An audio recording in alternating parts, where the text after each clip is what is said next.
Good morning, everyone. I am super happy to be here today with the amazing, marvelous Mel Kelly, author of these two fantastic books. So, for those of you who are familiar with our show, Mel and I last year did an entire series on disastrous dating. Now that Mel has completely destroyed my dating life, we've decided to move on. And Mel is a self branded disastrous life coach, and he can give you bad advice about anything. Today, we are going to be talking about bad advice when you're eating out while you're traveling. Welcome, Mel. Welcome. Thank you, Amy, for that fantastic introduction. And so, thank you. It's an honor and privilege to be here with the amazing Amy Hamilton, the amazing author of two amazing books, The Project Manager and The Consummate Communicator. Okay, so looking forward to a great session again today. Let's go for it. So, Mel, disastrous experiences while eating out. It is my understanding that you have traveled to America and are traveling to America again in the near All right, I'm future. in America. God, oh, sorry, I can't take it. I'm in America. I'm in New York. It's incredible. It's New amazing. York City. New York City. It's amazing. Sorry, it's awesome. It's awesome. Okay, I got to get that one right. Yes, is that right? Is that how you say it here? Yeah. So, Mal, when you go out to dinner in America, what has your experience been, and what is your bad dining experience? Like, how can you take a bad experience and make it even worse when going out to eat? Because I think a lot of times when you're traveling, you're like hangry, you're like tired. As a tourist, a lot of times you're like walking around, and then you need to find a place to eat. It's like when they say, "Sir, I hope you're having a nice day," or "Sir, have a nice day," and I'm like, I'm not used to this level of politeness. I'm not used to this. I feel violated. I feel like, how dare they tell me what to do? How dare they tell me, have a nice day? I'm like, don't tell me how to have a nice day. So I'm used to service in Germany. So you actually Okay. respond back to the waiter and say, "I'm not going to have a nice day. How dare you?" I Like, say, no, how that's dare you? You're infringing on my human rights here. You're infringing. This is a crime against humanity. Don't be telling me what to do. So, yes, I'm used to service in Germany, which is pretty low level. Customer service in Germany is pretty. It's yeah. Originally from Ireland, which is my baseline, which I'm not saying it's very good, but then you come to Germany, it's a little bit lower than that, and then you So go when to you say that America, service in everything. Germany is not good, like what's your example there of bad Well, customer service? well, you're not going to get a smile. I don't expect a smile. How's your day? I hope you're having a good day. And how is there's no chit chat. It's more communications, more grunts and groans, let's say. It's more transactional, probably is the best way of putting it.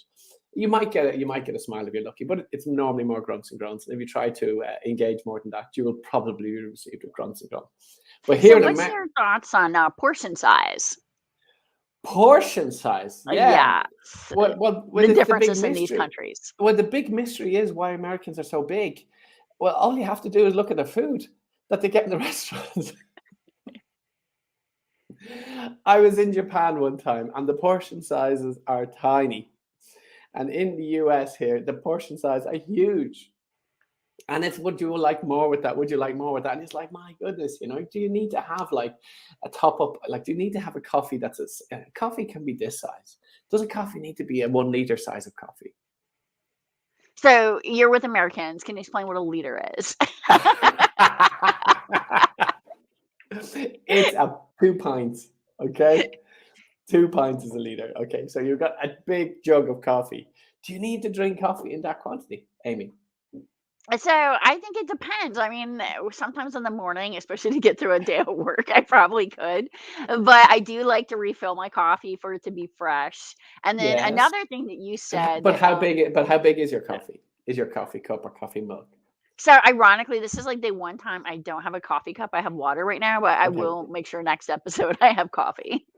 Okay, but you don't have No, no, a 1 pint I jug, a jug have, of. I don't know. I think it's probably a cup and a half of coffee fits in Okay. it. Or how much? It's like 16 ounces or whatever. Okay. But, you brought up something about the portion size, and, when I was in Scotland, this was fascinating. It's not portion size, but I just thought it kinda touched on this, is I was trying to eat healthier, and I'm an American, and I was in Scotland trying to eat healthier. Wow, wow. And I was ordering salad, and they kept like it was like just all this dressing would be all over the salad, and I was like, I don't want this much like dressing. So I was like, can I get the dressing on the side? So they put all the dressing on the salad and more on the side. Excellent. And oh, Come on, you're going to extra Scotland. bonus. You're going to Scotland for healthy eating. Like, but the only one was, well, I was in Japan one time, and it was this, the portion sizes, the sandwich sizes were like tiny, like two-thirds, one half the size of what you would normally get, say, in Europe, perhaps. And I was thinking, there's no way that can fill you up. And then it's like, I must order two. But then I only ordered the one. I said, if I'm hungry afterwards, I'll order the second one. And then it's like, okay, actually, I had the first one, and then I was actually full.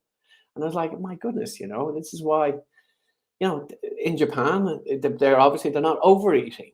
They're obviously just eating those smaller portions. Whereas, in certainly Europe it's starting to happen, but in America here, it's all supersize me. It's all, can we make it bigger, better, greater? Don't want a small coffee. You have to have a big coffee. You can't have a small Coke. You have to have a And big Coke. in Europe, they don't really do the unlimited thing that we do in America. Like you'll go to certain restaurants and it'll be like unlimited sides, unlimited refills. Like in Europe, you get like a coffee and that's it. It's like they Yeah. don't keep coming back and refilling it. Normally not. No, normally not. Yeah, very unusual. Whereas here, well, here it's different. It's just more is better, bigger is better, more is better. And as well, you got to get the, oh my God. How's that for American accents? Oh my God. Where are you trying to be from? What? Where are you from in America, Mel? I'm I've from New never heard of this York. place. Are you You trying to be all, Canadian? oh my God, you all. Can I have a cup of coffee? Okay, so Mal, let me just summarize this How's for your that? bad How's that? advice. Your bad advice when traveling is first of all, yell at the wait staff if they tell you to have a nice day because you're infringing on human Exactly. rights. Next, Exactly. get the biggest order portion size at all that you can. Exactly. So you'll be sick and overweight. And We didn't even and touch then sick and overweight. Now I'm so confused where that one came from. I was like, I had a list of 3. Now I have 2. okay, So now okay. you have 2 pieces of advice this time. And then you have to practice your American accent on the way there. Oh my God, you all coffee. So did you use your American accent in Japan? How did that work out for you? Were you like, "Oh, Nihongo desu ka?" And you're like, "I'm American." I'm American. I'm American. I want my coffee. So where is that from? What part of America is that from? Coffee. I think you're just making this up. I Oh, think come you on. That's how we say coffee. Coffee. I want a coffee. No? no, I think you need to work on your American accent, Mel. I think my American, you all, oh my God, Okay, coffee. Mel. So next time we come back, we're going to do Mel's disastrous advice, his disastrous life coaching advice for overcoming jet lag and getting a good night's sleep. Thanks a lot, everybody.